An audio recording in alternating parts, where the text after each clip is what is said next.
Nag-freestyle pa siya gamit yung mga props dyan. Para kunyari, merong aksyon. Tangina mo, nakita ko yan kanina sa likod. Kasama mo lahat yun. Ulol! Ang lang yan. Ano yan? Totoo kaya yun? Ano yan? Pre-made o freestyle? Ano kaya yun? Totoo kaya yun? Galing sa Ranger doon ha. Pakyo!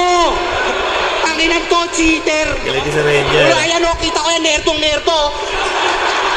Ayan o. Hoy! Tangina mong naka-champion na t-shirt, gago ka, wag kang pabida! Yang salamin na suot mo, nakita ko yan kanina, suot niya yan kanina. Bobo! Pakyo! Utang na galing ni Sarhenyo na inaasahan na to ni Sarhenyo kaya gumawa na lang din siya ng pang-rebat niyang ganito. Galing ha? Ina mo ha, huli ka. Okay, huli. Ang ina mo ha. Nag-iba-iba pa kayo ng pwesto, mga ulul.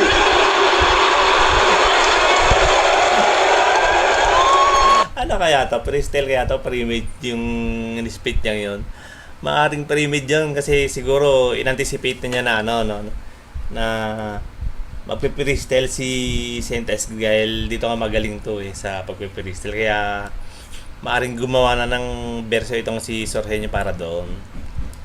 Oh, alam nyo bang wrestling din yung hobby niya? At yan ay isa sa kanyang skill set. Siya ay kilalang Mayhem Branigan. O di ba pangalan niya pang deep shit?